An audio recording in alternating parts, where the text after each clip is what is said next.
After that हम पढ़ते हैं फीचर्स ऑफ इग्नियस रॉक्स। इसके जो कुछ पॉइंट्स में हमको इसके फीचर्स बताए वो हम पढ़ते हैं। These rocks are compact and very hard. ये जो रॉक्स होती हैं वो काफ़ी क्लोजली होती हैं। क्लोजली मतलब एक दूसरे से काफ़ी कनेक्टेड होती है, जुड़ी हुई होती है। जो इनमें कंपाउंड्स होते हैं वो काफ़ी जुड़े हुए होते हैं और ये बहुत हार्ड होती हैं। ठीक है। They do not have remains of plants और animals as they form from lava. इनके अंदर जो होते हैं ना प्लांट्स और एनिमल्स नहीं होते हैं जो लावा की फॉर्म में निकलते हैं। These rocks do not occur in strata और लेयर्स। ये जो रॉक्स होती हैं वो स्ट्रेटा या लेयर्स में नहीं होती है। ठीक है। इनमें लाइनिंग्स होती है जैसा कि हमने भी पहले पढ़ा। They do not allow water to percolate through them. और ये वाटर को अलाउ नहीं करती मतलब पास होने के लिए। परकोलेट का मतलब क्या होता है? Pass through. एक जगह मतलब इसके अंदर से वाटर पास नहीं हो सकता, ये काफ़ी हार्ड होती है इसलिए। Valuable minerals like gold, silver and aluminium are found in these rock. और सबसे इंपॉर्टेंट बात जो है वो जो बहुत ज़्यादा वैल्यूएबल मिनरल्स होते हैं, गोल्ड होता है, सिल्वर होता है, एल्यूमिनियम होता है, ये इन्हीं रॉक्स में मिलते हैं। Since they are primary rocks other types of rocks are form from them. और इसीलिए मतलब हम कह सकते हैं कि ये ही काफ़ी पुरानी रॉक्स है, इसलिए इनको प्राइमरी रॉक्स कहा जाता है। और बाकी जितने भी तरह की रॉक्स जो बनती हैं वो इन्हीं से फॉर्म होकर बनती हैं, मतलब इन्हीं से निकलकर वो बनती हैं। ठीक है। उसके बाद में हम पढ़ते हैं सेडिमेंट्री रॉक्स। सेडिमेंट्री रॉक्स होती हैं when igneous rocks are expose to the forces of nature like wind. जब इग्निशियस रॉक्स जो होती है ना वो एक्सपोज हो जाती है, मतलब एक दूसरे रूप में चली जाती हैं। किस फोर्स की वजह से? नेचर के फोर्स की वजह से। जैसे विंड होता है या वाटर होता है या ग्लासरीज होते हैं, ब्रेक इनटू स्मॉल पीसेस, तो वो छोटे छोटे टुकड़ों में क्या होती है? बट जाती हैं। ठीक है। कुछ टुकड़ों में बट जाती है with time and further exposure of to the these forces. और फिर टाइम के साथ साथ धीरे धीरे इन प्रेशर्स के साथ, जो नेचर का प्रेशर आता है, कभी पानी का बहुत प्रेशर होता है या हवा का बहुत प्रेशर होता है, इन फोर्सेस के साथ these rock fragment are carried away by wind और running water and deposited in depression. तो इनमें क्या होता है? ये एक जगह से दूसरी जगह कैरी हो जाती है। ठीक है। पानी की प्रेशर की वजह से या एयर के प्रेशर की वजह से। These deposited materials are called sediments. और ये जो मटेरियल्स होते हैं ना जो एक जगह से डिपोसाइटेड होते हैं, इन्हीं को क्या बोलते हैं? सेडिमेंट बोलते हैं। इनको सेडिमेंट बोलते हैं। These loose sediments are then compress. और फिर ये जो लूज सेडिमेंट्स होते हैं ना ये एक दूसरे से कंप्रेस हो जाते हैं, एक दूसरे के बिल्कुल पास आ जाते हैं और एक दूसरे से कनेक्टेड हो जाते हैं एंड हार्डन। और धीरे धीरे क्या हो जाते हैं? बहुत हार्ड हो जाते हैं। ठीक है। And they form layers of rocks. और धीरे धीरे ये एक लेयर फॉर्म कर लेते हैं, लेयर डिजाइन कर लेते हैं, बना लेते हैं। ठीक है। और वो रॉक में बदल जाती है। These rock are called sedimentary rocks. और इन्हीं रॉक्स को सेडिमेंट्री रॉक कहा जाता है। ठीक है। आई होप आप समझ गए होंगे। They are the most wide spread and cover about 75% of the earth total land area. और ये वो वाली रॉक्स है जो हमारे लैंड एरिया को 75%, हमारे अर्थ के लैंड एरिया को 75% इन्हीं रॉक्स ने कवर किया हुआ है। समझ में आई बात? क्योंकि ये क्या होती है? ये रॉक्स जो होती है विंड के प्रेशर से, जो नेचुरल प्रेशर होते हैं उनकी वजह से कैरी फॉरवर्ड होती रहती है। और कैरी फॉरवर्ड होने की वजह से ये थोड़ी सी मॉल्टन वाले वे में आ जाती हैं और फिर ये साथ में होकर एक नई लेयर तैयार कर लेती है रॉक की। ठीक है। Sedimentary rocks are formed mechanically like sandstone, chemically like salts और originally like coal। ठीक है। तो ये जो सेडिमेंट्री रॉक्स जो होती है मैकेनिकली अगर फॉर्म्ड होती है तो ये सैंडस्टोन बनती है, केमिकली तो होती है सॉल्ट में कन्वर्ट हो जाती है, और नेचुरली जो होती है वो कोल होती हैं। ठीक है। नेचुरली क्या होती है? कोल होती है, कोयला होती है। Limestone, conglomerate and shale are other example of sedimentary rocks. ये लाइमस्टोन ये जो है ये सेडिमेंट्री रॉक्स के ही एग्जाम्पल है, बहुत अच्छे।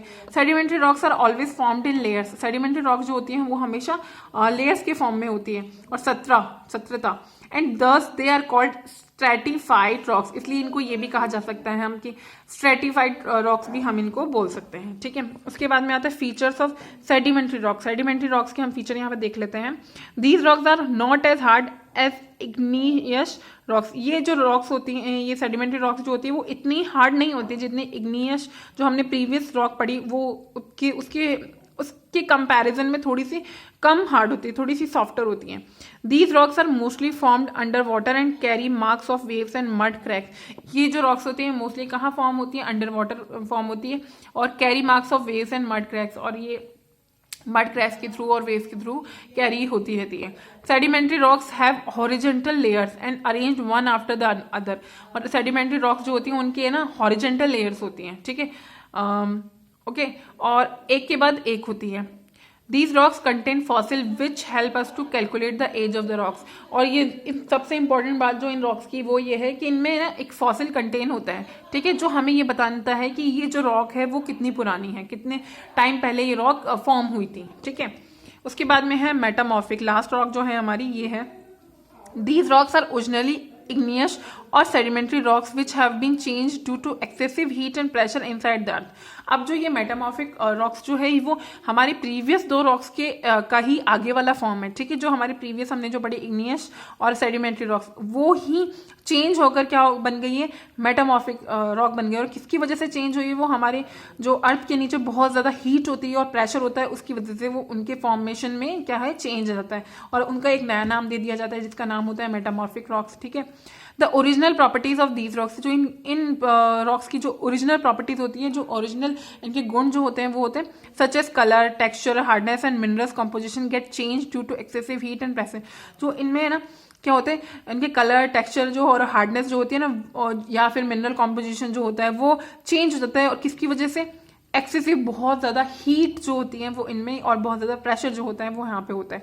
फॉर एग्जाम्पल के तौर पे अगर हम बात करें तो granite change into gneiss, coal changes to graphite, coal किस में चेंज होता है, ग्रेफाइट में चेंज हो जाता है। Shale change into slate, change sandstone into quartzite and limestone change into marble. तो इस तरह से जो ये होते हैं एक फॉर्म से एक जो भी मिनरल होता है वो इतने ज़्यादा हीट और प्रेशर की वजह से एक नया कंपोजिशन बना लेता है और एक नया ही मिनरल बन जाता है, ठीक है। As then this phenomena is called metamorphism. और ये वाला जो प्रोसीजर होता है इसको ही हम क्या बोलते हैं, इस वाले प्रोसीजर को हम बोलते हैं मेटामॉर्फिज्म, ठीक है।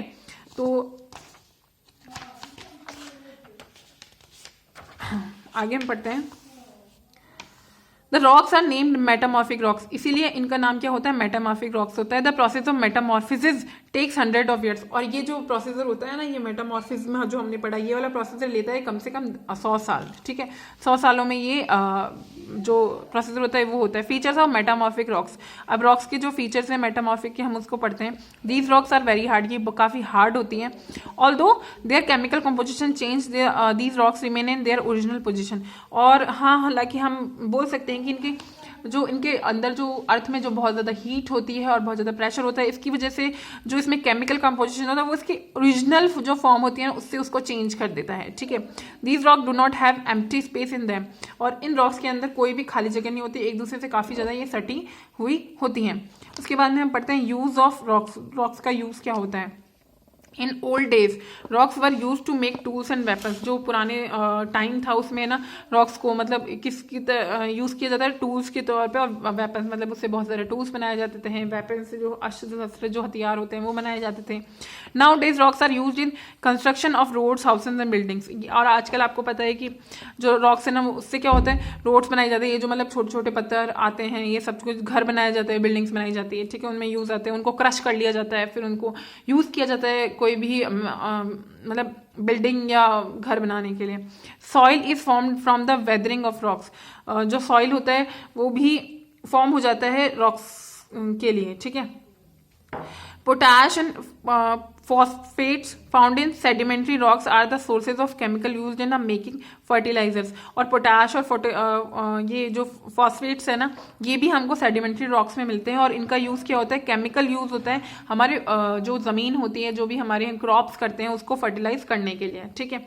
Metal like iron, gold and copper are obtain from ores. और जो ये हमको ये जो आयरन, गोल्ड और कॉपर, जैसा कि हमने अभी थोड़ी देर पहले पढ़ा था, ये सब भी हमें कहाँ से मिलते हैं, रॉक्स से ही मिलते हैं। Gems and diamonds are found in rocks. Gems और डायमंड्स भी हमें कहाँ से मिलते हैं, रॉक्स में से मिलते हैं। हालांकि उन्हें बाद में पॉलिश करना पड़ता है, थोड़ा सा उनको ठीक करना पड़ता है, बट हमको ओरिजिनली जो इनकी पोजीशन मिलती है वो कहाँ से मिलती है, रॉक से ही मिलती है। Minerals like coal and petroleum are used as fuels. और ये मिनरल्स जो है कोल और पेट्रोलियम वो भी हमें कहाँ से मिलते हैं, रॉक्स के। और आप सबको पता है कि पेट्रोलियम और फ्यूल जो है हमारे, और कोल जो है वो कितना ज़्यादा ज़रूरी हो गया है, ठीक है। उसके बाद में हमारा जो लास्ट पॉइंट जो इस चैप्टर का है वो हम पढ़ने वाले हैं रॉक साइकिल। रॉक की एक जो साइकिल होती है वो किस तरह से फॉर्म होती है वो हम यहाँ पे पढ़ने वाले हैं, ठीक है।